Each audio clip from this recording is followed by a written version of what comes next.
성서가 가지고 있는 진정한 메시지를 찾기 위해서는 성서의 중심이 되는 인물이 예수를 먼저 만나고 현대를 살아가는 기독교인들에게 추천해 드리고 싶은 성서는 누가복음과 요한복음이 있습니다. 힘드네요.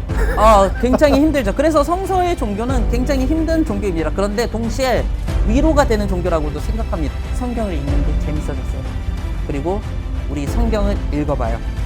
또 성경 공부를 시작해봐요. 라는 그 이야기를 듣고 싶습니다.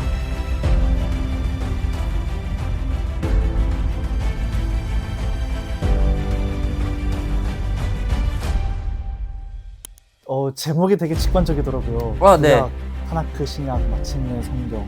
성경이 형성사를 고스란히 담은 의도인 걸까요? 네, 맞습니다. 성경의 형성사를 고스란히 담았습니다. 왜냐하면 이 책의 원제는 원래 성경은 무엇인가? 성경의 형성사라는 책으로 나오려고 했었는데 이미 시중에 성서의 형성, 성경의 역사, 성서의 형성사 이런 제목을 가진 책들이 너무 많이 있었습니다. 그리고 이미 존 바튼이나 리 마틴 맥도날드와 같이 유명하고 훌륭한 신학자들이 이미 많은 책들을 적었기 때문에 제목을 좀 특별한 의미에서 바꾸자. 그리고 그 제목 안에는 성경의 형성사라는 내용이 은유적으로 들어가 있게 하자라는 그러한 마음으로 마침내 성경이라는 제목으로 책을 출판하게 되었습니다. 무엇을 말씀하시려고 책을 쓰셨습니까? 간단합니다. 이미 성경이 무엇인지에 대해서 그것에 대해서 얘기를 하고 싶었었던 것입니다. 한국 사람들은 성경에 대해서 정말 많이 읽습니다. 그리고 또 성경을 많이 인용하여서 사람들에게 권면도 하고 때로는 검처럼 사용하여서 남을 공격하기도 합니다. 그런데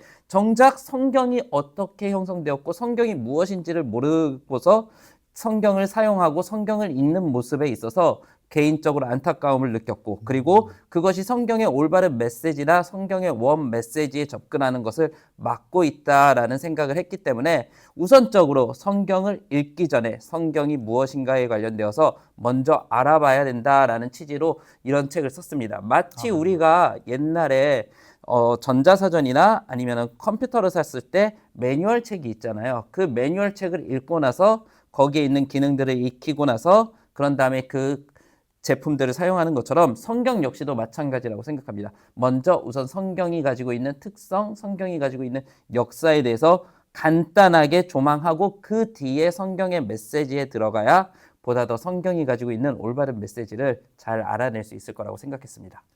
우선 1쇄 완판 축하드립니다. 감사합니다. 이 모든 예, 감사합니다. 예, 시청자분들과 구독자분들 그리고 또 네이버를 이용해 주시는 모든 분들께 다시 한번 진심으로 감사드립니다. 예. 2쇄를 내시기까지 독자들의 좀 가장 생각나는 그 반응이 궁금합니다. 나는 비전공자임에도 이 책을 읽는데 큰 문제가 없었다라는 그러한 문구를 가진 리뷰가 있었습니다. 저는 그 리뷰가 참 와닿았습니다. 왜냐하면 제가 이 책을 낸 것은 어떠한 전공적인 문헌을 내거나 전공적인 지식을 설명하기보다는 진짜 전공하지 않으신 분들이 이젠 성서에 조금이라도 다가갈 수 있게 하기 위해서 책을 낸 건데 나는 비전공자임에도 이 책을 읽는데 문제가 없었다라는 그 리뷰가 저에게는 가장 와닿았고 제가 책을 쓴 목적과 가장 와닿게 적어주신 리뷰라고 생각합니다. 이제부터 본론으로 한번 들어가 보겠습니다. 네. 책에서 성서는 코란처럼 창조되기보다는 천천히 진화됐다고 표현을 하셨습니다. 네네. 이 관점이 성경을 이해하는데 왜 중요한지 궁금합니다. 앞서 말씀드린 것처럼 한국인들은 성서를 굉장히 많이 좋아하고 인용을 많이 합니다. 그런데 그 성서를 인용할 때 그 성서가 마치 하늘에서 떨어진 신탁처럼 하늘에서 내려온 신탁과 같이 그 말씀의 권위를 가지고서 인용을 합니다. 그러나 실제로 성서는 그렇게 인용을 하라라고 만들어진 문헌이 아닙니다. 초대교회로부터 시작해서 여러 공동체가 자신들의 공동체를 보호하기 위해서 만든 문헌이고 타인을 공격하기 위해서가 아니라 이 문헌이 공동체 생활에 혹은 예수 그리스도를 닮아가는 그 모습에 있어서 어떠한 것들을 보여주고 있는지를 알려주기 위한 문헌인데 사람들은 계속해서 이 성서라는 문헌 중에서 몇몇 구절을 가지고서 다른 사람들을 정죄하거나 아니면 자신의 주장을 강화하는 그 요소로 씁니다. 그런데 이것은 성서에 대해서 굉장히 잘못 사용하는 방법이고 저는 이 잘못 사용하는 방법에 있어서 조그마하게나마 문제를 이 책을 통해서 제기를 해보고 싶었었던 거였습니다. 하늘에서 뚝 떨어진 코란처럼 사용하는 문헌이 아니라 아주 서서히 천천히 인간의 손에서 진화된 산물이다라고 이렇게 표현을 한 것입니다.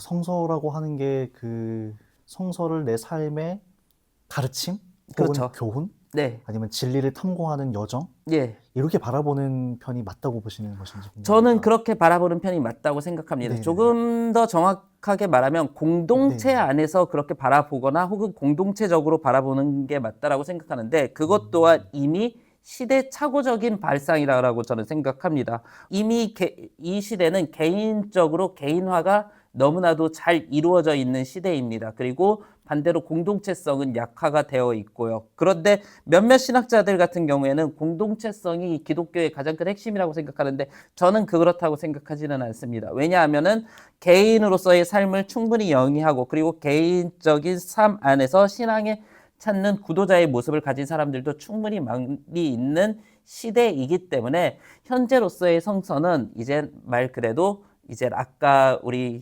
질문자님께서 얘기해 주신 것처럼 이젠 하나의 윤리적인 가치 그리고 개인의 신앙적인 모습 그리고 개인의 삶의 방향을 찾는 것에 있어서 큰 도움을 주는 책이라고 저는 생각하고 있습니다. 윤리는 정답이 아니라 방향이다라고 하는 관점에서 볼 때 성경의 정경화 과정 자체가 하나의 윤리적 방향 찾기였다고도 볼 수 있을까요? 특히 이단에 맞서기 위한 대응으로 성경이 구성되었다고 하신 부분에서 초기 교회의 공동체가 찾아간 방향은 무엇이었는지 궁금합니다. 예리하게 되게 잘 봐주신 것 같습니다. 처음에 교회가 정경화에 있어서 폭력적이었던 부분은 분명히 있었습니다. 그리고 윤리는 폭력을 배제한 상태였기 때문에 교회의 정경화가 윤리적이었다라는 것은 옳은 말은 아닙니다. 다만 교회가 정경화 과정에 있어서 이단들을 대처하기 위한 하나의 과정이었다라고 제가 설명을 한 이유는 유대교의 입장에서 보았을 때 이젠 나사렛 땅이죠. 초대 기독교인들이 가지고 있었던 그 성서 해석관들이 자신들과 자신들의 공동체를 위협한다고 생각했기 때문에 그들은 타나크를 만들었습니다. 왜냐하면 유대인들의 생각에 있어서 저 나사렛 땅을 따라간다면 하나님의 진노를 피할 수 없을 거라고 생각을 했기 때문이죠. 또 역시 신약에 나온 초대 그리스도인들도 마찬가지였습니다. 신약에 나온 초대 그리스도인들도 이미 70인역을 가지고서 구약을 가지고서 하나님의 말씀을 살펴보았는데 그 하나님의 말씀을 살펴보면서 이제 이단들이 등장하게 되었고 그리고 그 이단들을 따라가면 안 되겠다 싶어서 그들은 그들의 공동체적으로 신약성서라는 문헌을 만들었습니다. 그리고 그 문헌을 가지고서 어떻게 해서든 자신의 공동체들을 지키기를 원했고 그 공동체원들이 그들에게 있어서 지옥이라는 것은 어떻게 보면 현대인들에게 있어서보다 더 실제적이고 더 무섭고 그리고 또 이미 그들에게 있어서는 임박한 종말론을 가지고 있었던 그 사람들에게 있어서 다른 가르침을 따라서 간다는 것은 어떻게 해서든 막아야 했었던 윤리적인 처사였습니다. 그리고 이들이 선택할 수 있었던 가장 현실적인 정답은 이젠 정경화라는 그러한 문헌을 가지고서 새로운 기준으로 선을 그어주는 것. 여기 이상 넘어가서는 안 돼. 여기까지가 딱 한계야 라고 하는 것이 어떻게 보면은 정경화 과정이 하나의 윤리적인 작업이었다라고 할 수 있을 것 같습니다. 다만 아쉽게도 그 안에서는 역사적으로 폭력적인 부분이 있었다라는 것은 분명 우리에게는 아쉬운 부분이 있습니다. 유대교가 이제 초대 나사렛 땅을 66년에 이제 로마 전쟁을 하기 전에 한동안 박해를 했었고 또 기독교인들 역시도 로마의 권력을 이제 등에 업은 이후에는 이제 영지주의자들을 박해하는 모습들을 보면 이 방향이 100% 윤리적이었다라고는 말을 할 수는 없을 것 같습니다. 다만 현실 안에서 그리고 그들이 처했던 상황 안에서 그들이 할 수 있었던 최선의 방향은 이 방법, 정경화를 통하여서 나름의 윤리적인 방향을 찾는 것이었다라고 그렇게 답하고 싶습니다. 한편으로는 현대의 윤리적인 시각으로 고대 시대의 윤리적인 방향을 본다는 것은 어떻게 보면 좀 위험한 방식이기는 하죠. 그렇죠. 그런 측면에서 굉장히 위험하죠. 그렇죠. 네. 그런 의미에서 구약 이후에 타나카가 만들어지고 또 신약 시대에서는 이단들에 대응하기 위해서 정경화가 먼저 만들어졌다. 정경화가 만들어지기 이전에 마르키온이 먼저 정경화를 시도를 했었고 이에 대응하기 위해서 신약 성경이 만들어졌다는 게 정말 역설적이게 느껴지는데요. 네네. 그렇죠. 그 자체가 역설적이죠. 그런데 또 여기서 또 다른 역설이 하나 존재합니다. 그것은 어떠한 역설이냐면 바로 이젠 더 이상의 정경화는 진행이 되지 않는다라는 것입니다. 이미 우리가 이 정경화 과정을 계속해서 살펴보면은 이단이 등장할 때마다 그럼 새로운 정경이 나와야 되고 또 이단이 등장할 때마다 새로운 정경이 등장해야 된다라는 그러한 질문을 던질 수가 있는데 이미 우리의 정경은 요한의 마지막 계시에서 마친다라는 그 선을 딱 정해 놓았기 때문에 어떻게 보면 이것 또한 역설인 거죠. 왜냐하면 이단을 방어하기 위해서 정경을 만들었는데 이제 그 이단들이 다시 계속해서 새로운 이단들이 새로운 가르침으로 등장을 하는데 더 이상의 정경은 발전하지 못하고 있다는 것. 이것이 어떻게 보면은 성경이 맨 처음 만들어진 상황과 현대 상황에서의 역설이 아닌가 싶습니다. 그런 의미에서 성경을 도서관처럼 다양한 장르로 층위의 해석이 공존하는 문헌으로 이해해야 한다고 말씀을 하셨는데요. 네네. 일반 신자들이 이런 관점으로 성경을 읽기 시작하려면 어디서부터 읽어야 할까요? 우선 저는 구약은 추천드리고 싶지 않습니다. 왜냐하면 구약은 현대 독자들이 읽기에는 너무나도 충돌이 일어나는 부분이 많이 있습니다. 가령 가장 예민한 부분인 젠더 이슈의 부분에 있어서도 남자와 여자가 한 몸을 이룰지니라 라고 이렇게 이야기한 이 구절 하나만을 가지고서도 어떤 누군가에게는 이제 상처가 될 수도 있고 또 누군가에게는 정죄의 대상이 될 수도 있고 구약에 나온 많은 인물들, 하나님의 사랑을 받았다고 칭해진 많은 인물들, 가령 아브라함이나 다윗과 같은 경우에는 또 일부 다처제를 옹호하면서 그렇게 살았기 때문에 구약은 좀 개인적으로 별로 추천드리고 싶지 않고 현대를 살아가는 기독교인들에게 추천해 드리고 싶은 성서는 누가복음과 요한복음이 있습니다. 누가복음 같은 경우에는 좀 현실의 아픔과 위로 그리고 좀 현실의 괴로움을 가진 사람들에게 좀 그 아픔과 가난함 그리고 위로를 던져주는 예수를 좀 찾아볼 수 있는 문헌서이고요. 요한복음 같은 경우에는 좀 다릅니다. 요한복음 같은 경우에는 약간 좀 테토라고 해야죠. 좀 강인합니다. 예수가 강인하고 예수는 겟세마네에서 울지도 않고 그리고 오히려 당당하게 자신 앞에 주어진 십자가를 맞이하러 가는 그러한 모습을 보여주고 있습니다. 물론 요한복음에서 나온 여러 가지 예수의 어록들은 분명 일반 신자들이나 아니면 신학을 전공한 사람들이 이해하기는 어렵습니다. 다만 요한복음에서 표출한 예수의 상은 그 어떤 예수의 상보다도 용감하고 당당하고 그리고 개선장군과 같은 그러한 이미지를 보여주고 있습니다. 십자가로 죽음을 향해 가는 그 길이 마치 자신이 가야 할 당당한 길일 것처럼 걸어가고 있기 때문에 좀 뭔가 나에게 강력한 멘토 그리고 나에게 강력한 지지자가 필요하다 싶으면 요한복음을, 반대로 나를 좀 위로해주고 나의 모든 연약함들과 나의 아픔들을 좀 잘 다듬어주고 싶은 존재를 찾는다면 누가복음의 예수를 찾아보는 것을 저는 추천드리고 싶습니다. 더 구체적으로 한번 여쭤볼게요. 네. 성경을 처음 읽기 시작을 했다. 나는 네. 성경에 대해서 알고 싶다라고 했을 때 지인님께서 쓰신 책을 읽으면서 성경을 신약부터 읽고 구약을 읽는 식으로 한번 전체적으로 읽어주는 게 도움이 될까요? 네, 왜냐하면은 네네네. 우선 기본적으로 성서는 기본적으로 굉장히 어려운 문헌입니다. 그리고 도서관처럼 여러 가지 장르가 있고 그리고 여러 가지 해석이 가미된 문헌입니다. 우선은 제 책은 시간적인 타임라인을 통해서 성경을 이야기하기 때문에 구약과 타나크 그리고 신약이 탄생한 과정들 그리고 성경이 복원된 과정을 이야기를 하고 있지만 성서가 가지고 있는 진정한 메시지를 찾기 위해서는 먼저 우선 결국 성서의 중심이 되는 인물인 예수를 먼저 만나고 그 뒤에 이제 구약의 이야기들이나 아니면 다른 이야기들을 받아들이는 것이 조금 더 편하지 않을까 싶습니다. 만약 처음부터 욥의 이야기를 만난다고 생각해 보십시오. 그리고 만약 처음부터 아담과 하와의 이야기를 만난다면 아니 왜 신은 대체 못하려고 저 선악과를 만들어 놓고서 먹으라 먹지 말라라고 해서 애들을 시험에 빠지게 하고 그리고 뭐 쟤들 때문에 뭐 죽음이 오고 뭐 그런 것들 자체에서부터 이미 거부감을 표출할 수밖에 없는 문헌입니다. 이미 구약이라는 문헌은 이스라엘 민족을 대상으로 그리고 이스라엘 민족이 자기들의 유대교의 그 형성을 강화하기 위해서 만들고 또 그리고 선별한 문헌이기 때문에 그 문헌을 먼저 읽기보다는 성경의 가장 중심이 되고 또 그리고 이방인들을 향해서 가장 편안하게 읽을 수 있는 문헌인 누가복음과 그리고 누가복음에서의 예수가 좀 너무 연약하고 좀 누가복음에서의 예수가 약간 애견스럽다 그러면은 태토스러운 요한복음을 읽을 것을 추천해 드리고 싶은 것입니다. 그렇다면 성경 자체가 하나의 방향이 아닌 여러 방향들의 대화로 이해할 수 있을까요? 네, 저는 충분히 여러 방향들의 대화로 이해할 수 있을 거라고 생각합니다. 그리고 이미 그것은 역사적으로 증명되었습니다.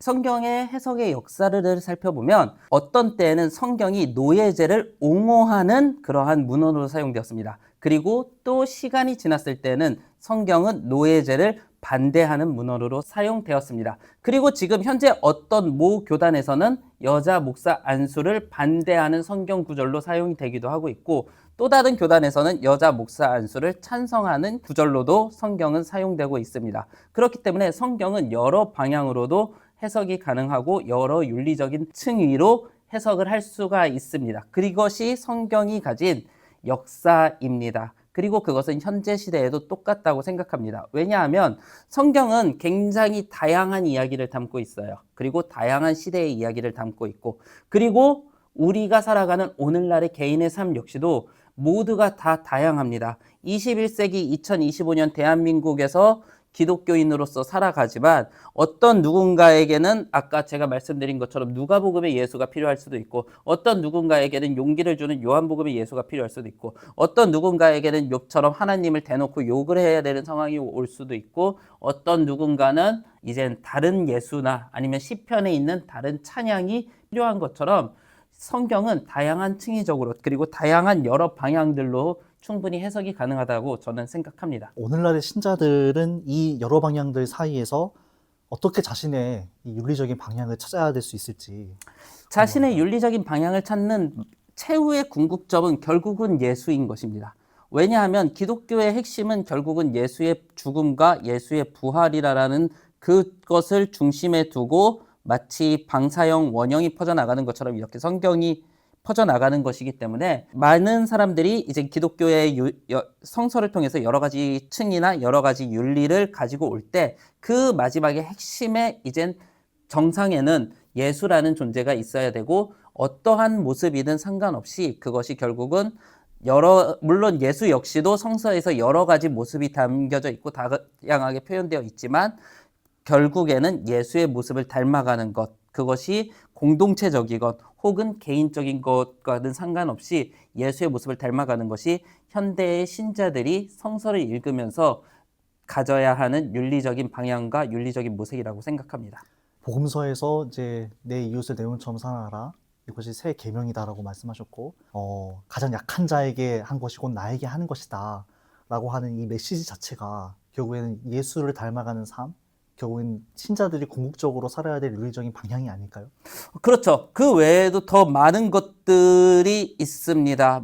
네 형제가 너에게 용서를 구하면 70번이라도 7번씩 용서해 주어라 라는 그러한 구절도 있고 또 그 외에도 내 아버지 집은 기도하는 집이다 라고 이야기하는 부분도 있고 또 타인을 위해서 충분히 희생하는 부분도 있고 그리고 내 눈에 보이는 형제를 사랑하지 않으면서 어찌 네가 눈에 보이지 않는 하나님을 사랑하느냐와 같은 그러한 측면의 이야기도 있죠. 그렇기 때문에 여러 가지 윤리적인 해석의 측면이 있지만 그래도 이젠 결국에는 예수가 이야기하고 싶었었던 것은 자기에게 주어진 십자가, 자기에게 주어진 환경 안에서 자기가 할 수 있는 한 최선의 한도를 가지고서 자신의 가르침을 가지고서 살아가는 것이 예수가 원했었던 방향이 아닌가 싶습니다. 그리고 이것은 고린도서에 나오는 바울의 신학과도 일치하는데요. 고린도서에서도 바울은 계속해서 이야기를 전개해가면서 여러 가지 이야기를 합니다. 우상에게 바친 재물을 내가 먹을 수도 있고 안 먹을 수도 있지만 믿음이 연약한 사람들을 위해서는 먹지 않는다도 상관없다. 그리고 결혼에 있어서도 결혼을 하고 싶으면 하고 하기 싫으면 하지 않아도 된다. 다만 그러면서 이제 마지막에 나온 말씀이 하나님은 그 사람이 감당할 시험 외에는 주지 않으시니라 라고 하면서 그 자식들이 주어진 환경 안에서 그나마 예수를 닮기 위해서 최선을 다해 노력하라라고 그러한 메시지를 던지고 있기 때문에 결국 궁극점은 예수를 닮아가는 것입니다. 다만 이 예수도 한 가지의 예수가 아니라 여러 측면의 여러 가지 예수가 있고 인간은 절대 모든 예수, 그 여러 측면의 예수를 다 담을 수는 없습니다. 아무리 어떠한 선인이라도 자기의 자녀를 죽이거나 자기를 힘들게 한 사람을 용서하는 것에는 한계가 있을 수도 있고 또 어떠한 아무리 좋은 사람이라고 하더라도 바보처럼 현대의 뭐 보이스피싱을 7번씩 7번씩 그렇게 당할 수 있는 사람도 없는 거죠. 그렇기 때문에 자신이 처한 상황 속에서 자신이 가지고 있는 한계 안에서 최선을 다해서 예수를 닮아가려고 노력하는 것, 그 자체가 예수가 성경에서 원하는 모습이라고 저는 생각합니다. 그 말씀은 성경이 그리고 있는 예수님의 상, 예수님의 모습이 다각도에서 이제 드러나는 문헌이라고 보는 것이 맞겠군요. 그렇죠. 다각도에서 드러나는 문헌이고 그리고 이것을 좀 신학적인 용어로 목격자적 증언이라고는 하는데 저는 사실 근데 이 목격자 증언은 별로 안 좋아합니다. 왜냐하면은 이 다각도에서 드러난다라는 것은 두 가지 의미가 있습니다. 첫째는 4명의 예수의 초상화를 그렸다라는 그러한 의미가 있을 수도 있고 또 둘째는 한 사람이 4명의 예수를 자기의 관점으로 적었다라고 그렇게 생각하는 방법이 있습니다. 첫 번째와 두 번째가 큰 차이가 없을 수도 있으나 두 번째 같은 경우에는 약간 예수의 모습을 4가지의 복음서를 통해서 하나로 합치려고 하는 그러한 시도를 보이려고 하고 있습니다. 왜냐하면은 4명의 목격자가 각자가 진술한 예수를 가지고서 합치면은 하나의 완벽한 예수가 나온다라고 이야기를 하기 때문이죠. 그러나 첫 번째 제가 이야기한 4개의 초상화의 예수는 이미 초상화적으로 4개가 완성이 되어 있고 그 4개의 초상화를 하나로 섞으면 그것은 피카소의 그림보다 더 기괴한 그림이 나올 수밖에 없습니다. 그렇기 때문에 우선 좀 다각도적인 4개의 예수를 성서는 제시를 하고 있고 그 4개의 예수 중에서 당신의 현재의 윤리적인 상황과 당신의 현재적인 상황 속에서 좀 맞는 그리고 닮을 수 있는 그리고 다가갈 수 있는 예수에게 먼저 다가가 보십시오라고 그렇게 제시하는 것이 복음서라는 문헌의 특성이 아닌가 싶습니다. 한 가지만 더 여쭤본다면 자신이 믿고 있는 예수의 상을 만들어 놓고 성경을 바라보는 시각이나 아니면 특정 구절을 가지고 이게 하나님에 관한 구절이다라고 보는 것이 굉장히 위험할 수 있겠군요. 굉장히 위험한 상황이고 위험한 겁니다. 마치 신이 이야기하지 않았는데 그것이 신의 뜻이라고 이야기하는 거와 똑같은 상황인 것이죠. 그런데 정작 신은 나는 그렇게 얘기를 하질 않았어 라고 이야기를 하면 어떻게 보면 그것은 또 다른 측면에서 신성모독이고 십계명에서 이야기하는 야훼의 이름을 함부로 망령되이 일컫는 모습이기도 합니다. 그렇기 때문에 신자는 항상 겸손해야 됩니다. 성서를 읽는 독자는 항상 내가 생각하는 예수의 모습과 성서가 비치는 예수의 모습이 맞는지 안 맞는지를 계속해서 점검하고 또 그리고 내가 생각하는 예수의 모습과 성서가 말하는 예수의 모습이 일치한다고 할지라도 또 다른 측면의 예수의 모습이 있다라는 것을 인지한 상태에서 나만이 정답이 아니라 내가 가지고 있는 예수의 모습만이 정답이 아니라 다른 사람도 자기만의 자기 나름대로의 예수의 상으로서 신자로서 생활을 하고 있다라고 그것을 여길 때 그때 공동체 안에서 정죄와 그리고 공격과 정신적인 가스라이팅이 없어질 거라고 저는 생각합니다.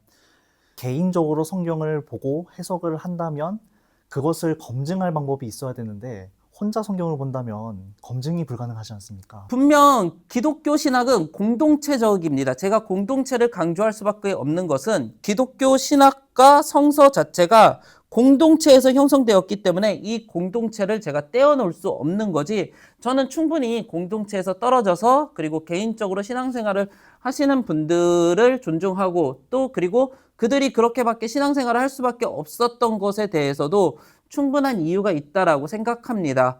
제가 만약에 사역자가 아니었으면 저도 공동체 생활보다는 좀 개인적인 신앙생활을 선호했을 거라고 생각합니다. 그리고 말씀하신 것처럼 만약에 지금 내가 바라보는 성서의 해석이 내가 바라보는 예수의 모습이 올바른지 안 올바른지에 대해서는 과거에는 증명할 방법이 없었지만 현대에는 AI나 GPT 혹은 제미나이를 통하여서 이것이 성서학계의 주류 해석인지 이것이 일반 교회나 일반 교계에서 통용될 수 있는 해석인지를 알아봐줘라고 이야기했을 때 이미 GPT가 거기에 있어서도 어느 정도의 선을 잘 그어주고 있기 때문에 진짜 전문가의 영역으로 들어가지 않는 이상은 어느 정도 개인적으로 저는 신앙생활을 할 수 있을 거라고 생각합니다. 만약에 공동체적으로 모든 것을 해야 되고 그리고 공동체에 포함되지 않았으면은 천국을 갈 수 없다라고 이야기하는 사람이 있다면 그분들에게 여쭤보고 싶습니다.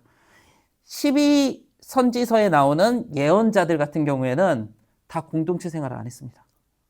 그 사람들은 다 따로 예언만 하고 그리고 심지어 뭐 죽임당하거나 아니면 예언하고 그냥 갑자기 사라져버린 사람들이 대부분입니다. 그러면은 천국에 가서 우리는 하박국을 만날 수도 없고 천국에서 아모스를 만날 수 없고 천국에서 호세아를 만날 수도 없습니다. 그리고 그 외에도 히브리서에서도 많은 이들이 이름 없는 많은 이들이 그냥 이젠 박해로 인해서 죽었다고 이야기를 하고 있습니다. 그리고 또한 기독교가 이젠 공인화가 되었을 때는 공동체를 벗어나서 수도 혼자 독거 수도인으로서 살았었던 사람들이 있었고 오히려 공동체에 있었던 사람들은 그 사람들을 더 존경하고 그 사람들에 대해서 더 경외심을 가지고 있었습니다. 그런 측면에서는 꼭 굳이 공동체가 기독교의 필수 요소여야 되냐라는 것은 질문은 던질 수는 있다고 생각합니다. 다만 성서가 공동체를 통해서 형성이 되었기 때문에 무조건적으로 떼어놓을 수는 없다라는 것이 제 생각입니다. 놀랐습니다. 예. 책에서 다룬 사해사본과 70인역, 그리고 음. 맞소라 본문 등 다양한 성경 버전들의 존재가 일반 신자들한테는 혼란스러울 수 있을 것 같은데요. 이걸 어떻게 받아들여야 될까요? 이것은 어쩔 수 없는 선택이었습니다. 왜냐하면 현대 학문은 단순하게 이것이 이것입니다라고 주장을 하려고 하면은 거기에 있어서 증명과 증거를 대어야 합니다. 그리고 몇 년 전까지만 하더라도 가장 유행했었던 단어는 팩트 체크였습니다. 왜냐하면 그 사람이 주장하는 거에 근거가 무엇인지에 대해서 명확하게 설명할 수 있어야 했기 때문입니다. 이런 측면에서 저도 맨 처음에 마침내 성경을 일반 신자들을 대상으로 썼기 때문에 신학적인 용어, 어려운 성서의 용어들은 다 제거는 했지만 그럼에도 불구하고 제거할 수 없었던 용어들은 성서의 사본들의 이름들을 제거할 수 없었고 그리고 이 사본들이 있었기 때문에 현재의 성서의 원문을 우리가 복원을 할 수 있는 작업 과정에 이르렀다라는 과정을 이야기해야 되었기 때문에 어쩔 수 없이 이젠 맞소라 본문이라든지 사해사본이라든지 70인역이라든지 이런 것들을 쓸 수밖에 없었습니다. 그리고 이러한 것들을 쓰면서 유대교와 기독교의 분파가 갈라지고 그리고 또 이젠 기독교 안에서도 개신교와 가톨릭이 서로 보는 구약이 달라졌다라는 것을 이러한 용어를 통해서 설명을 하는 것이 조금 더 독자들에게는 쉽게 다가갈 수 있을 거라고 생각했기에 이 용어들은 불가피하게 썼었던 거였습니다. 복음서가 4권이지만 서로 불일치하는 부분들이 있죠. 네. 이런 불일치를 어떻게 이해해야 할까요? 사실 복음서라는 문헌은 제가 책에서도 나타냈지만 정의를 당시에 할 수 없었던 문헌이었습니다. 또 복음서가 어떤 것들은 복음서의 형태를 띄었지만 복음서가 아닌 문헌도 있었고 또 반대로 이제 복음서라고 이름을 가지고 있었지만 복음서의 형태가 아닌 문헌도 있었기 때문에 복음서라는 장르 자체가 되게 애매한 문학적인 장르입니다. 그래서 어디서부터 어디까지를 복음서라고 살펴볼 수는 없지만 그럼에도 불구하고 초대교회가 4개의 복음서를 정한 것은 사실 굉장한 역설입니다. 아까 말씀드린 것처럼 4개의 예수의 초상화를 원했다고는 하지만 반대로 그러면 우리가 이렇게 생각해 볼 수 있지 않겠습니까?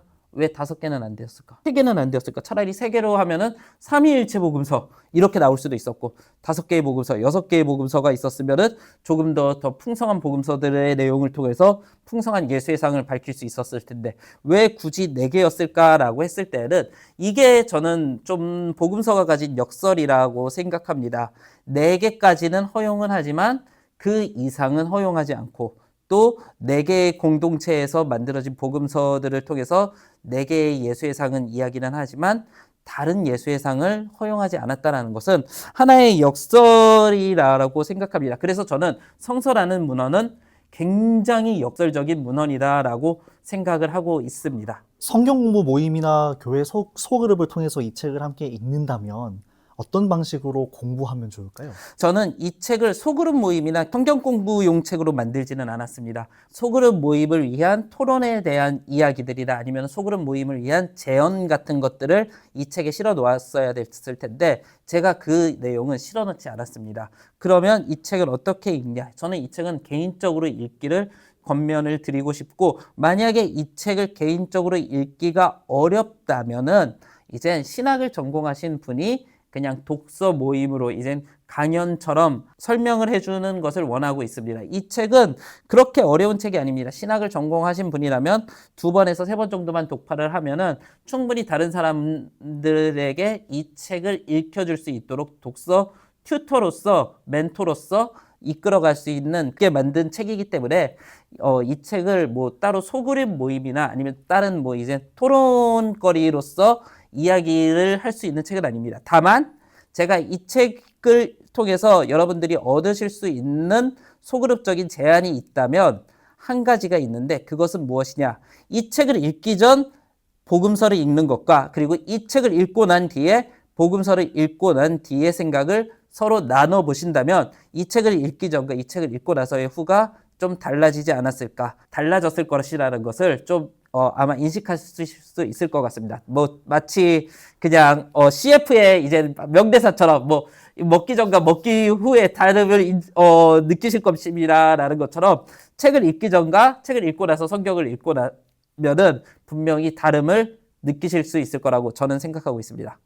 어떤 종교의 그 교리 방식이나 혹은 어떤 종교의 그것을 보다가 마침내 성경을 읽으면 한번 마침내 성경을 읽은 다음에는 그 전으로 못 돌아갈 것 같은 느낌을 받았거든요. 네네. 이단의 등장이 오히려 성경을 정경으로 정립하고 확정짓는 계기를 마련했다고 하셨어요. 네. 정통과 이단의 관계에 대한 이런 역설적인 시각에 대해서 좀 더 자세히 설명을 하실 수 있나요? 우리의 도식과 우리의 생각에선 그렇습니다. 정통이 있고 그 정통의 가르침을 비틀어서 이단이 생겼다. 그런데 그것은 굉장히 현대적인 발상입니다.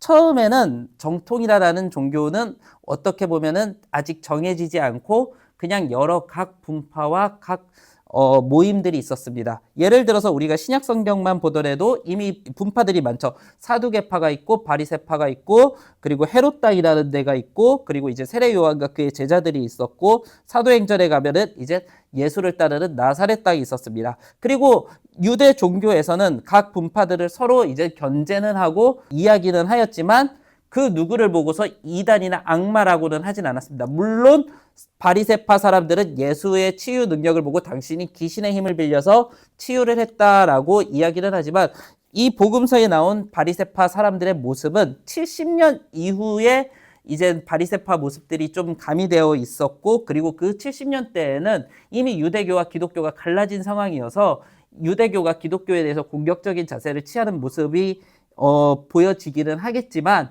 그 원래 유대교 자체에서는 기본적으로 여러 분파들을 인정을 했습니다. 그래서 처음에 사도행전에서 솔로몬 행각에서 베드로가 설교를 했을 때 그 어떠한 바리새파 사람들도 로마 경비병 보고 저 이단이라고 저 빨리 잡아가라고 막 그렇게까지 이야기는 하지 않았었던 이유도 그랬었던 이유였던 거였습니다. 그런데 점점 시간이 지나가면서 스데반 같은 경우에는 성전이 하나님의 집이 될 수 없다라고 모독을 했기 때문에 바리새파 사람들이 분노하여서 이제 스데반을 죽였던 거고, 바울 같은 경우에는 계속해서 할례 받지 않는 이방인들에게 이제 복음을 전하니까 이것은 율법을 어기는 거고 하나님의 이름을 모독하는 것이다 라고 해서 그래서 이제 바울을 죽이려고 했었던 거였던 거지, 유대교 자체는 원래 기본적으로 여러 다양한 분파를 인정했었습니다. 그리고 그 다양한 분파 중에서 나사렛 땅이 계속해서 이제 바울을 중심으로 치고 올라오고 또 이방인들을 중심으로 치고 올라오니까 이젠 유대교에서는 나사렛 땅을 출교할 것을 결정하고 그때부터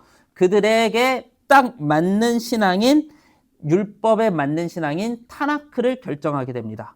기독교 역시도 마찬가지였죠. 기독교는 맨 처음에 70인역 구약만 가지고서 하나님을 믿었고 그리고 그걸 통해서 충분히 예수 그리스도를 증명했습니다. 또한 제가 책에서 적은 바와 같이 이 당시 사람들은 자신들의 시대에 예수 그리스도가 올 것이라는 것을 알았기 때문에 굳이 책을 쓰는 엄청난 에너지를 감당해낼 필요가 없었습니다. 오늘날 시대에 우리들은 뭐 책을 쓴다거나 글을 쓴다는 것은 되게 간단하고 쉬운 일이지만 이 시대에 책을 쓸 수 있는 사람들은 그닥 많지가 않았습니다. 기껏 해봐야 5%에서 10% 내외였습니다.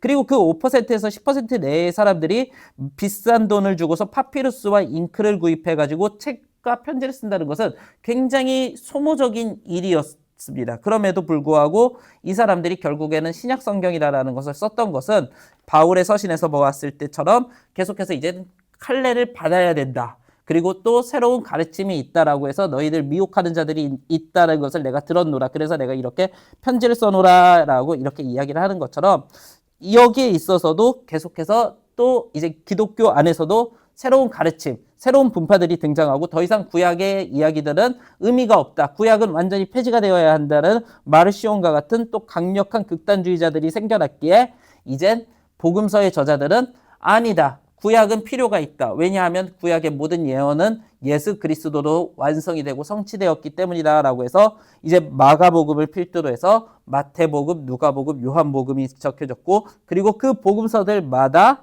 각자의 색채는 다르지만 공통적으로 얘기하는 것은 예수의 죽음과 부활 그리고 그 모든 것은 구약 성서들을 인용하면서 나타내고 있으면서 구약 성서가 필요하다라고 이야기를 하는 거죠. 그러면서 자신들의 공동체를 지키게 되는 거죠. 즉 성서의 형성사 시기에 성서의 시기에는 이단이 먼저 등장했고 그 이단들로부터 신자들을 보호하기 위해 성경이라는 것이 존재하게 되었습니다. 그리고 그 성경을 제대로 익히고 제대로 읽고 그리고 그것을 학습을 한다면 이단에 넘어가지 않을 수 있을 거라는 것이 이 성경을 만들었었고 성경을 편찬했었던 이들의 생각이었죠. 그런데 어느 순간 성경에 대한 가르침이나 성경에 대한 이야기가 점점 더 왜곡되거나 아니면 점점 더 교리 중심으로 한 문장, 한 맥락, 한 구절을 따내어서 이야기를 하다 보니까 결국에는 또다시 이제 몰몬이나 여호와의 증인이나 통일교나 신천지와 같은 그런 이단들이 등장하게 된 것이 아닌가 싶습니다. 이러한 역사적인 사실들이 오늘날 교회가 이단을 대하는 태도에 어떤 시사점을 줄 수 있다고 보십니까? 다시금 우리가 성서 공부를 어떻게 해야 되는지에 대해서 생각해 봐야 되는, 되돌아보는 전환점을 가져야 된다고 생각합니다. 지금도 시중에 나온 성경 공부책들은 대부분 다 교리 중심이고 말씀 한 구절 두 구절을 받아 적으면서 그 문맥 자체를 생각하지 않게 성경을 공부를 시키고 있습니다. 그런데 이러한 이단들의 등장, 우리 한국교회가 그리고 현대의 교회가 성서를 어떻게 읽어야 되는지, 성서가 전체적인 컨텍스트 안에서, 전체적인 상황 안에서 어떻게 적혀졌고 그리고 전체적으로 어떠한 메시지를 던지는지를 그것을 알게 해주는 것이 중요한 것이고, 또한 무엇보다 기복신앙이나 아니면 특별 치유 같은 거나 아니면 특별한 신적인 계시는 예수가 원한 것이 아니라 예수가 원한 것은, 성서가 원하는 것은 자신의 삶을 닮아가는 그러한 모습이다라는 그 존 바턴의 이야기처럼 그 예수의 모습을 닮아가는 방식으로 성경 공부를 시키는 것, 성경 공부를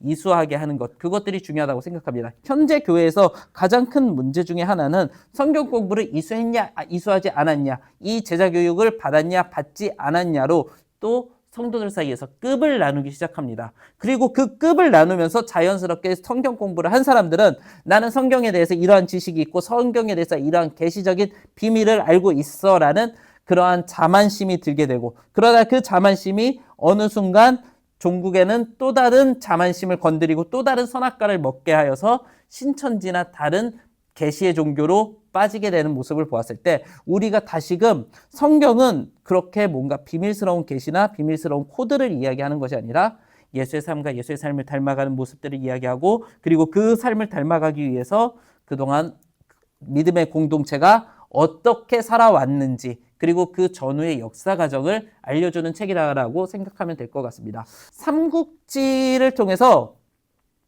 우리가 역사적인 교훈과 인간적인 삶의 정치적인 가르침을 배우는 것처럼 성서도 그러한 것들을 가르쳐주는 거지, 관우가 99명을 죽였다, 장비가 100명을 한 번에 쓸어버렸다, 조자룡이 10만 대군 사이에서 유비의 아들을 구해왔다, 그러한 사실은 현대 사람들에게 중요하지 않고 그러한 것들은 역사적인 교훈은 되지는 않는 거죠.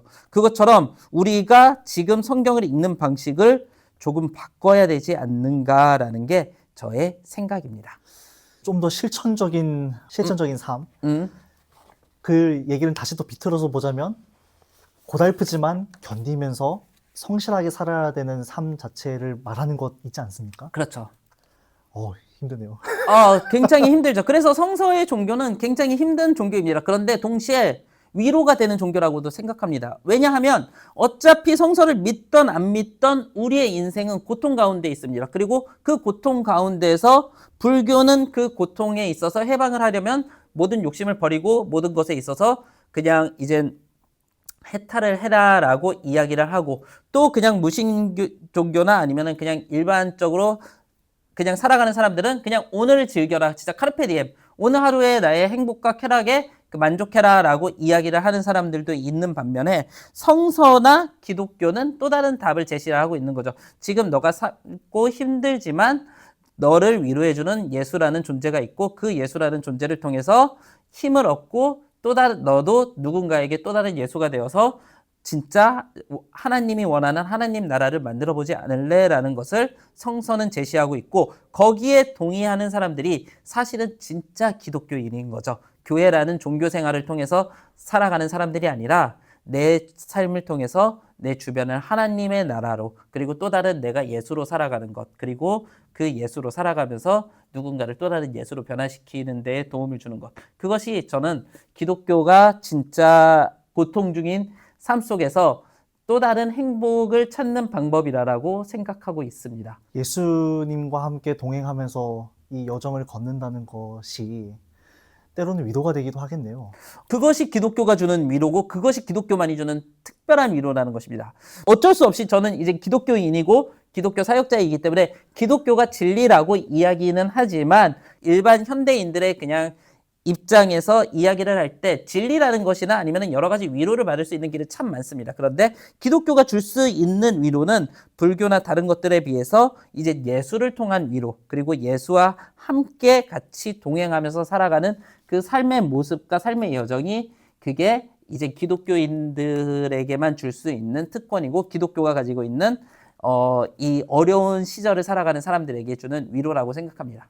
마침내 성경은 무엇과 함께 읽으면, 그러니까 뭐와 함께 읽으면 더 도움이 될까요? 함께 읽을 책이나 자료가 있으면 추천을 부탁드립니다. 마침내 성경을 저술할 때 저에게 영감을 준 책이 하나 있었습니다. 그 책은 바로 김호경 교수님이 쓰신 인간의 옷을 입은 성서입니다. 이 인간의 옷을 입은 성서는 주로 사복음서가 왜 다른지, 그리고 성경 해석학이 어떠한 의미를 가지는지에 대해서 간단하게 저술한 책인데요. 제 마침내 성경과 같이 이 책을 읽는다면 성경이 어떻게 형성이 되었고, 그리고 성경의 해석을 어떻게 하면 되는지에 대해서 입문자 수준에서 굉장히 쉽게 읽고, 그리고 성경을 바라볼 수 있지 않을까 싶습니다. 그런 의미에서 이 책의 난이도는 어떻게 봐야 될까요? 신자 입장에서의 난이도 혹은 전무자 입장에서 난이도가 궁금합니다. 신자 입장에서의 난이도는 중이라고 저는 생각합니다. 왜냐하면 그동안 왜냐하면 문장이 어려운 것은 아닙니다.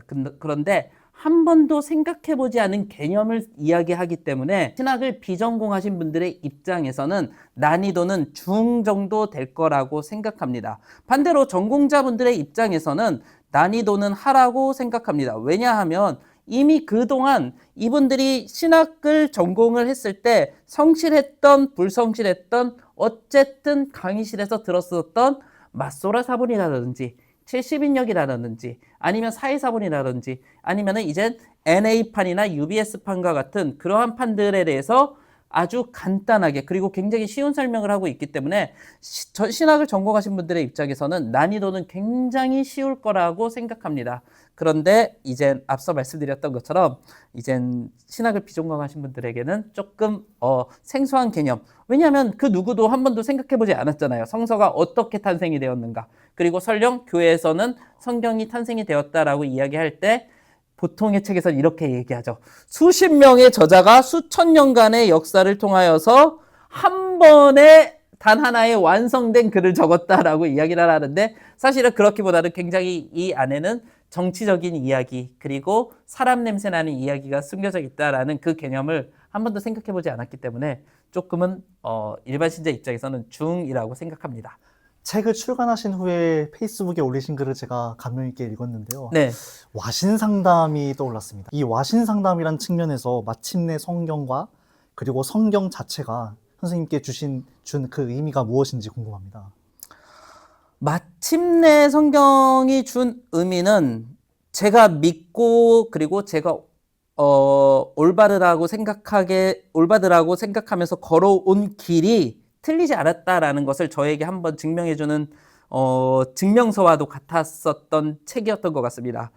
그동안 강릉에 있으면서 그리고 또 예수의 가르침을 따르면서 아프신 어머니를 저버리고 서울로 가거나 제가 제 욕심을 챙기면서 제 삶을 살아가는 것은 예수의 가르침과는 맞지가 않았습니다. 그리고 성경의 가르침과도 맞지가 않았고요. 그렇기 때문에 그저 강릉에서 묵묵히 그냥 제 때를 기다리면서 제 스스로 그냥 제가 할 수 있는 최선의 것들을 다 했는데 그 최선의 것들이 어느 순간 좋은 인맥과 연결이 되었고 좋은 후원자와 연결이 되어서 마침내 성경이라는 이 좋은 책을 탄생시킬 수 있게 되었고 그리고 그렇게 살아가다 보니까 그리고 이를 통해서 제가 깨달을 수 있었던 것은 내가 지금 살아가는 환경 그리고 내가 지금 걸어가고 있는 길을 꾸준히 걷다 보면 제2의 마침내 성경, 제3의 마침내 성경과 같은 그러한 기회가 또다시 찾아오지 않을까. 현실적인 사람들의 눈, 그리고 객관적인 사람들의 눈으로 봤을 때는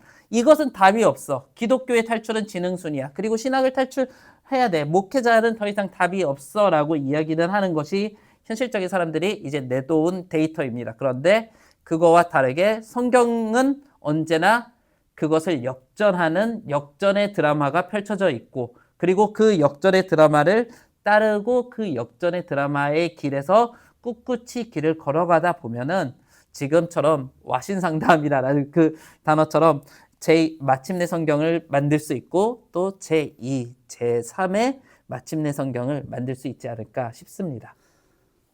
파수꾼이란 단어가 생각이 나네요. 과거에 신문 인터뷰에서 예. 이렇게 표현한 적이 있죠. 교회에 남아있는 사람들을 파수꾼이라고 묘사한 적이 있으신데요. 네네. 지금 교회를 떠나는 사람들이 참 많습니다. 그리고 지금 그렇죠. 하필 또 인구주택 총조사, 이제 5년에 한 번씩 있는, 10년에 한 번씩 있는 이제 그 조사를 계속 이제 하고 있는 중인데요. 어떤 기독교 신문에서는 지금의 인구가 유지가 되기는 어려울 것 같다라고 하는 전망을 해놨습니다. 기독교 인구가요? 예, 기독교 인구가 그렇죠. 앞으로 좀 더 줄어들 것으로 조사가 될 것 같다는 네. 얘기를 했는데 떠나는 교인들을 보면서 어떤 생각을 가지고 계신지 말씀을 부탁드립니다. 진짜 너무 안타까웠습니다. 그리고 이분들이 조금만 좋은 교회를 만났다면이라는 그러한 생각이 제 마음을 가장 많이 지배하고 있습니다. 지금도 제가 교회에서 사역을 하고 있고 또 그 전에서 있었던 교회에서 사역을 하면서 교회를 떠날지 말지 고민하시는 분들이 너무 많았습니다. 그런데 이분들의 내면에 항상 가지고 있는 두려움은 무엇이냐? 이 교회를 떠나면 만날 사람이 없다라는 것. 이 교회를 떠나면 자기가 징벌을 받을 것 같다라는 미신적인 것들에 대해서 이미 너무 교회에서 가스라이팅을 많이 시켜놨다라는 것입니다. 그리고 교회를 떠날 쯤에는 그 교인들이 정말 하나같이 사람이 완전히 변화가 되어서 그 사람을 외면하는 모습을 보았을 때 결국 상처를 받고 떠나는 사람들의 모습을 보면 굉장히 안타까웠습니다. 그런데 이것은 올바른 교회가 아닌 거죠. 사실은 종교 집단에 속해져 있었던 거였고 어떠한 동아리에 속해져 있었던 것이었었는데 이것이 마치 엄청난 종교 집단이거나 계시의 집단 그리고 자기의 인생을 결정하는 집단에 들어가 있다라고 생각을 하면서 자신의 모든 것을 다 바쳐서 헌신을 하는 겁니다. 그런데 그 헌신조차도 사실은 성경이 말하는 신의 이익이라 하나님 나라의 확장이 아니라 교회의 이익, 교회의 확장을 위해서 헌신하는 것들이었는데 그 헌신하는 것들이 이제 다 집시짝처럼 버려졌을 때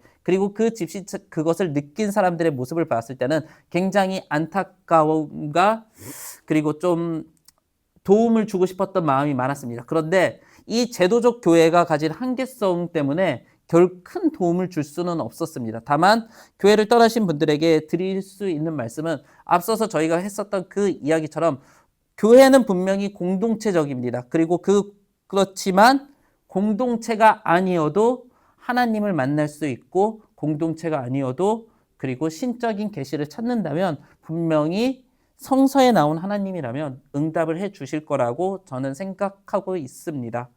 어떻게 보면 모세도 공동체를 떠났는데 공동체의 수장이 되어버렸잖아요. 그것처럼 교회를 떠나신 분들에 대해서는 정말 안타까움이 많이 크고 한국교회가 잘못하고 있다고 생각하고 있으며 한국교회가 진짜 개교의 중심이 아니라 교회가 하나의 공동체라고 생각을 한다면 그 교회를 떠난 분들을 향해서 정말 좋은 교회라면 그들을 대신해서 사과도 할 수 있어야 하는 그러한 모습, 자성과 자숙의 모습도 가질 수 있어야 된다고 생각합니다. 마치 지금 한국교회는 다른 교회가 잘못을 하기만을 기다리고 있어요. 그리고 그 교회를 욕하려고 준비를 하고 있어요. 그런데 진짜 한국교회가 주 안에서 믿는 사람을 형제와 자매라고 생각한다면, 그리고 서로가 진짜 그 잘못에 대해서 인정을 해주고 그것에 대해서 사과할 수 있는 모습을 보여준다면 지금 외부에 있는 사람들이 그래도 교회는 예수를 닮으려고 하는 그런 모습을 보이고 있구나라는 모습을 인지하게 되고, 그렇게 되면은 최소한 줄어드는 것은 막을 수 없습니다. 하지만 최소한의 피해로 막을 수는 있다라는 것이 저의 생각이고 한국교회가 지금 가져야 할 목표라고 생각합니다. 이 신문과 인연이 참 깊으십니다. 벌써 미망이의 신학 소재를 연재하셨던 게 그런데요. 지면의 새로운 연재를 이어갈 예정이라고 하십니다. 네네. 어떤 서평을 준비하시는지. 그것은 제가 함부로 이야기할 수는 없고 좀 편집부와 우선 이야기를 좀 해봐야 할 것 같습니다. 아마 편집부 쪽에 이것을 문의를 해보시면 좋은 답을 얻으실 수 있을 것 같습니다. 1세 출간 후에 주위의 반응이 궁금합니다. 특히 기억에 남는 피드백이 있었는지요?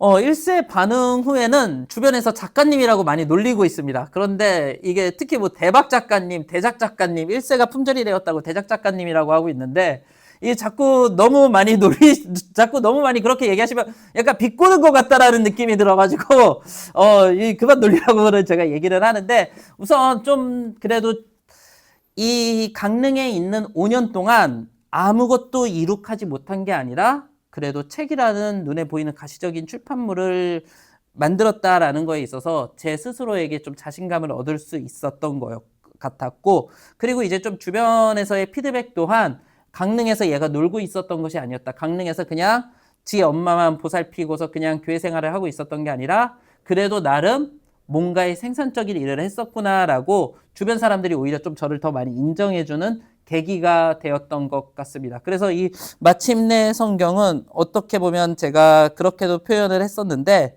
저에게 은빛 날개가 있었다라는 것을 깨닫게 해주는 그러한 책이었던 것 같습니다. 사실 나는 이젠 더 이상 날 수가 없어. 사실 나는 더 이상 할 수가 없어 라고 생각을 했었는데 이 책이 출간되고 나서 너 뭐래도 할 수 있었던 사람이었구나. 너 날아오를 수 있었던 사람이었구나라고 주변에서 얘기를 해줬고, 그제서야 저도 나도 날 수 있는 날개가 있다라는 것을 좀 깨닫게 해준 책이어서 저에게는 참 감명 깊고 좋은 책이라고 생각하고 있습니다.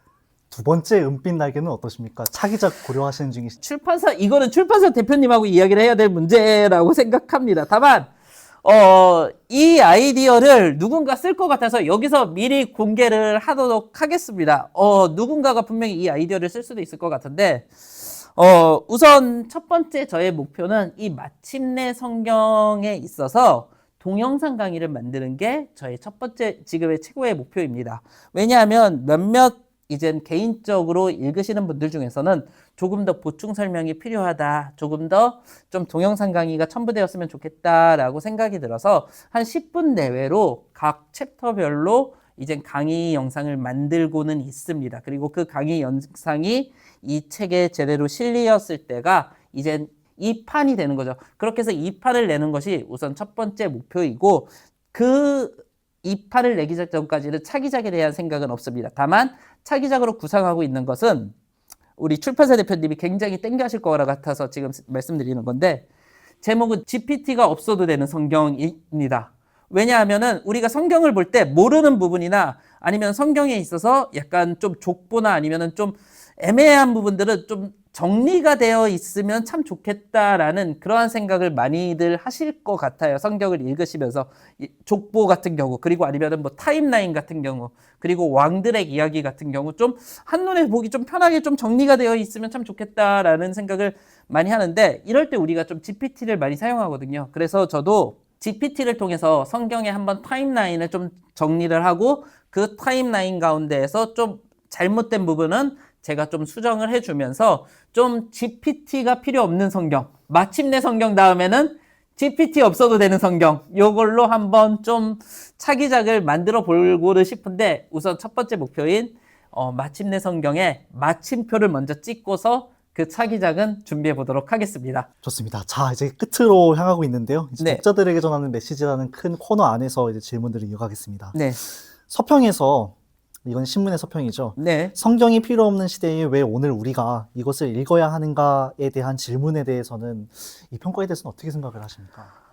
이 부분에 있어서도 충분히 공감하고 받아들일 수 있는 내용이라고 생각합니다. 그런데 이것은 어쩔 수 없이 책이 가진 한계였습니다. 왜냐하면 책의 첫 번째 타겟층과 독자층은 교회를 다니는 사람들, 그리고 교회에서 일반 신학을 전공하지 않는 평신도들이었기 때문에 좀 성경이 필요 없다라고 생각하는 사람들은 아마 없었고, 그리고 일반 대중들하고는 조금 거리가 멀었기 때문에 이 사람들을 대상으로서는 더 이상의 글을 집어넣는 것이 사족처럼 느껴졌었습니다. 다만 제가 이 인터뷰를 통해서 밝히고 싶은 것은, 성경이 필요 없는 시대에 왜 이 책을 읽어야 하는가라고 기독교인이 아닌 사람이나 아니면 일반 대중들이나 기독교에 관심이 있지만 교회를 안 다니는 사람들이 물어본다면, 이 책은 기독교와 대화하기 위한 첫 걸음이라고 생각하시면 좋을 것 같습니다. 현재의 기독교에서 신이 눈에 보이나요?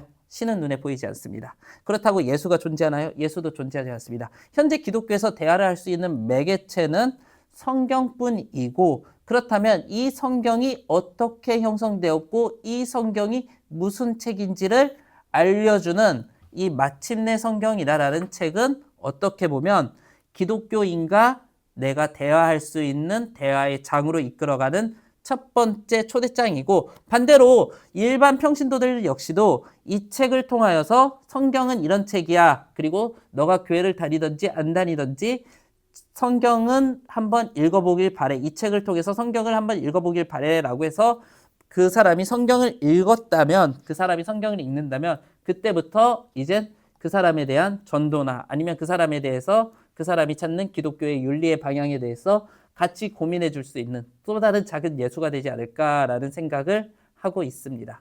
아까의 질문은 교회를 떠난 사람들에 대한 얘기였다면, 이번에는 교회 안에서 네. 신앙의 회의를 겪고 있는 청년들, 혹은 교회를 떠날지 말지 고민하는 이들에게 이 책을 통해서 무엇을 얻을 수 있을지 궁금합니다. 이 책을 통해서 얻을 수 있는 것은 성경을 한번 다시 읽어볼 것을 권면해 주고 싶다는 것입니다. 그리고 그 성경은 단순하게 그동안 당신들이 배워왔었던 것처럼 뭐 신적인 영감을 가지고 막 이렇게 적었었던 그러한 문헌이 아니라, 이 안에는 모순도 있고, 그리고 그 모순을 받아들이면서 그 모순을 해결하려고 했었던 해석학적인 시도도 있었고, 그리고 여러 역사적인 상황과 여러 역사적인 배경 안에서 작성된 문헌이고, 그 문헌 안에서 당신들은 교훈과 혹은 타산지석의 실패를 찾을 수 있을 것이다. 그리고 그것까지 다 찾아본 뒤에 그런 다음에 교회를 떠날지 말지를 결정을 해도 충분히 늦지 않으니까, 우선 다시 한번 교회의 본질적인 가르침인 예수에 대해서 집중하고 예수를 나타낸 성경이 어떻게 탄생되었는지에 대해서 읽어볼 것을 권면해주고 싶습니다. 그동안 그 청년들이 읽었었던 성경은 여자는 출산을 해야 뭐 구원을 얻는다라는 그런 젠더에 있어서의 피해의식을 주는 문헌이거나, 어떤 분들은 그렇게 이야기를 하시더라고요. 어떤 청년들은 그동안 룻기에서 우리가 흔히 설교했던 고엘 제도는 하나님이 되게 이제 축복을 주시고 가난하고 약자를 위한 제도라고 이야기를 했지만, 이 형사 취수원 제도 같은 경우에는 형과 형수의 입장이 아니라, 시동생과 형수의 입장이 아니라 시동생의 와이프 입장에서는 너무 기분이 나쁘다는 것입니다.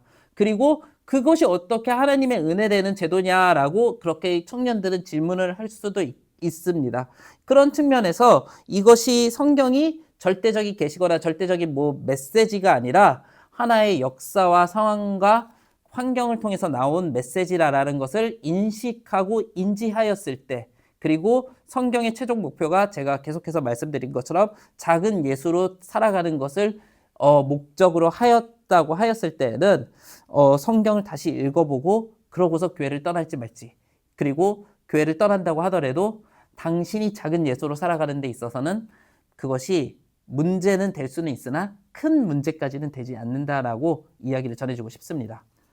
향후 연구와 활동이 어떤 방향으로 이어질지 궁금합니다. 미망신학이 내디딜 앞으로의 계획을 들려주시면 감사하겠습니다. 미망신학을 시작했었던 처음 계기, 그리고 또 미망신학 유튜브의 모토는 하나입니다. 당신이 스스로 성서를 읽을 수 있을 때까지입니다. 그렇기 때문에 저는 계속해서 사람들이, 그리고 특히 신학을 전공하지 않으신 분들이 성서를 읽을 수 있도록 좀 도움을 주는 연구를 하고 싶고, 그리고 그 연구의 좀 차기작으로, 마침내 성경 이후의 연구의 차기작으로는 GPT가 필요 없는 성경, GPT로 일일이 검색하지 않고 책 한 권을 통해서 같이 성경을 보면서 좀 이 책 한 권을 통해서 뭔가를 공부할 수 있는, 성경을 바라볼 수 있는 그러한 책을 또 만들어 보고 싶다라는 것이 지금 현재 미망신학의 앞으로의 연구의 방향이라고 생각하시면 될 것 같습니다.